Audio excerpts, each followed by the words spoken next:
Ancient Rome didn't conquer the world by chance. It did it through discipline, blood, and sweat. At the heart of the Roman Empire was a machine not made of gears, but of men, the Roman legions. Trained with relentless rigor, they marched thousands of kilometers, crossing deserts, mountains, forests, returning alive or dying in battle, never breaking formation. But how did Rome forge soldiers so feared, so loyal, and so effective? In this video, you'll discover how an ordinary citizen was transformed into a legionary. From the first steps of recruitment to the sacred oath that sealed their loyalty to the empire.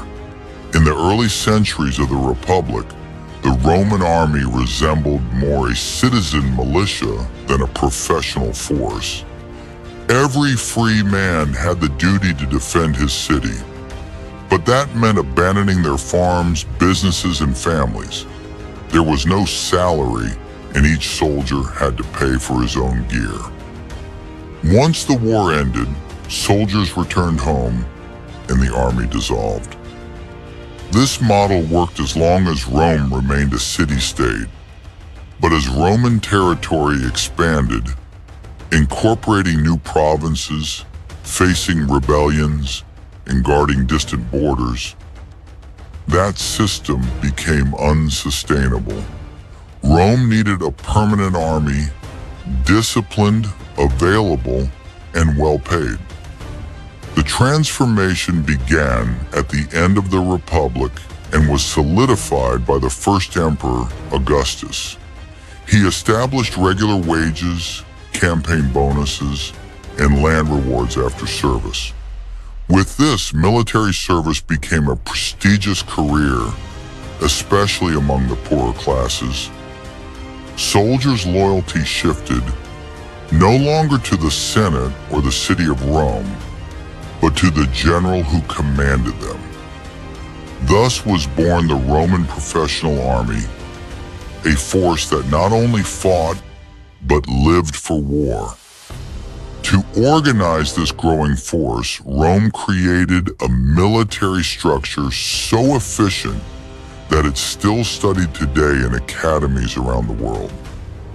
Each legion was a finely tuned machine of 5,000 to 6,000 soldiers, divided into 10 cohorts. Each cohort was further subdivided into maniples and centuries, smaller units led by experienced officers who allowed quick execution of orders in battle. It was like a living war board, pieces that moved, thought, reacted, and obeyed in perfect sync. This system not only enabled tactical maneuvers, but allowed control of massive forces. And at the height of the empire, the scale was colossal. 150,000 legionaries and 180,000 auxiliary troops deployed across a territory with more than 10,000 kilometers of borders. From northern Britannia to the sands of the Sahara, from the forests of Germania to the mountains of Syria. Keeping them mobilized, supplied, and ready to fight was a colossal logistical challenge. But Rome had an answer. Networks of roads, supply chains, military depots, and specialized officers, all designed so that a single order from Rome could be carried out anywhere in the empire with absolute discipline. But before donning armor and wielding the gladius, the future legionary had to be selected, and the recruitment process was as rigorous as the training. Recruitment was led by officers called conquistadores, who traveled through towns and villages in search of candidates aged 18 to 23. But youth wasn't enough. The conquistadores evaluated everything: physical condition, family background, occupation, literacy, and even behavior. Only free men could serve in the legions. Slaves and criminals were rejected, except in times of extreme crisis. Auxiliary soldiers from the provinces had different criteria, but also went through selection. Skilled professionals like blacksmiths, carpenters, shoemakers, or tailors were especially valued. They could be assigned to logistical roles within the Legion. Those who could read and write were candidates for administrative or command roles.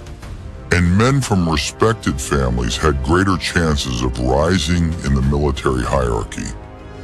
Once accepted, the recruit received a metal identification plate, similar to modern dog tags. Losing that plate was not just carelessness, it was dishonor, severely punished. From that moment on, the young man was no longer a civilian.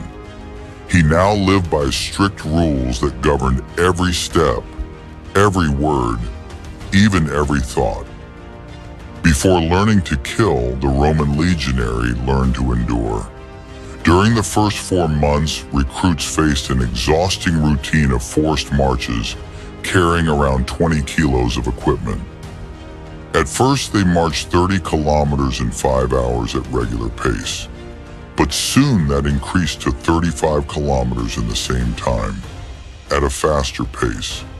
And it didn't matter the weather, rain, sun, cold, or dust. The soldier marched without complaint, but the marches were just the beginning.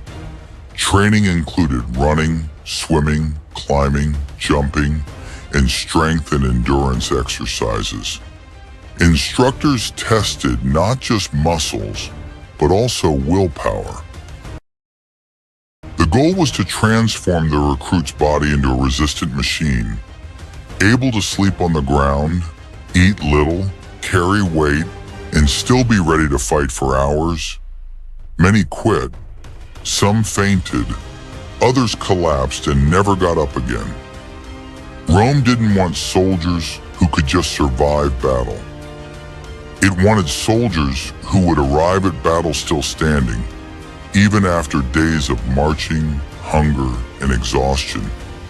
Because on the battlefield, the enemy was rarely the first challenge. It was the last. Once the body was hardened through endurance, the next step was to turn the recruit into a lethal fighter. Legionaries trained with wooden weapons, deliberately twice as heavy as the real ones. The goal was simple.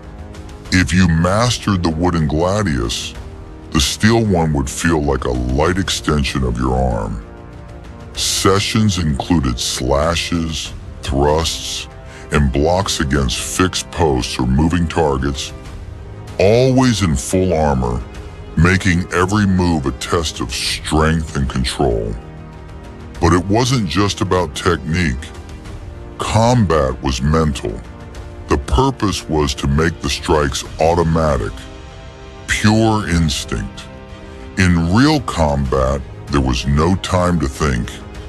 Besides the sword, recruits trained with the pilum, the Roman javelin with an iron tip designed to bend on impact, so the enemy couldn't reuse it.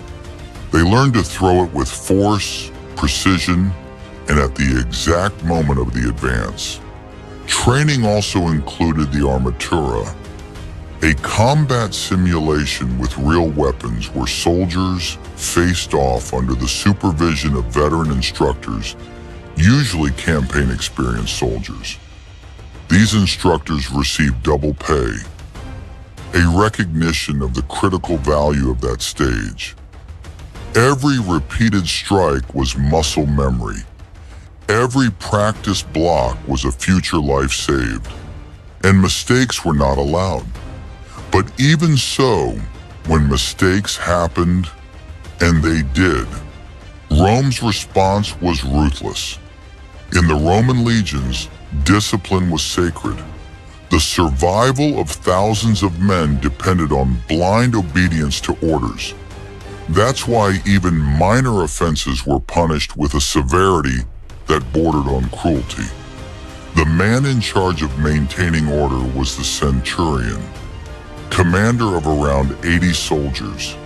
He always carried a vine staff, the symbol of his authority, and used it often. Falling asleep during guard duty, public beating, stealing supplies, prison, hunger, and humiliation. Showing cowardice before the enemy, military tribunal. And if the offense affected the entire unit, they faced the most feared punishment of all, decimation. In decimation, 1 out of every 10 men was chosen by lottery and executed by his own companions, usually stoned or flogged to death.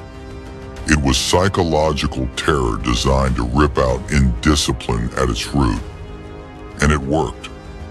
A famous case occurred under Julius Caesar when a unit retreated before the enemy. Though a brilliant strategist and emperor, Caesar did not hesitate. He applied decimation to restore fear and order. For the Romans, fear of punishment was as essential as a sword. Because an army that fears the enemy is weak, but an army that fears its commanders, that army is invincible. After months of physical training, harsh discipline, and mental trials, the recruit was about to stop being a civilian and officially become a Roman legionary. The decisive moment was the sacramentum, the solemn oath of loyalty. In earlier times, this oath was made to the Senate and people of Rome. But with the rise of the empire, loyalty shifted to the emperor, seen as the supreme commander of the armed forces. The oath wasn't just symbolic, it was a life or death commitment. The soldier swore to obey without question, fight to the end, never abandon his unit, and, if necessary, die for Rome. To betray this oath was to betray one's very identity. As part of this rite, the soldier received his military diploma, a bronze plaque with his name, enlistment date, and the rights he earned as a legionary. This document was guarded with extreme care, as it represented status, salary, and future. In addition to the monthly wage, the legionary was entitled to rewards like land at the end of service, campaign bonuses, and in some cases, even Roman citizenship for his family, especially for auxiliary soldiers. With the diploma in hand and the sacramentum in his heart, the man no longer belonged to himself. From that moment on, he belonged to Rome. Roman military training wasn't just physical preparation. It was total transformation. It turned farmers, craftsmen, and shepherds into disciplined war machines, capable of marching for days, fighting for hours, and holding formation even in the face of death. That model was so effective it inspired generations of strategists and generals. Elements of Roman training are still studied and applied in modern military academies, more than 2,000 years later. In the end, what held the empire together was the legionary, that anonymous man, hardened by effort, loyal to his oath, and molded by a system that understood Rome's true power didn't come from glory, but from discipline. If you enjoyed learning what powered the strength of Rome's legions, leave a like and subscribe to the channel. And as always, may Mars guide you in battle.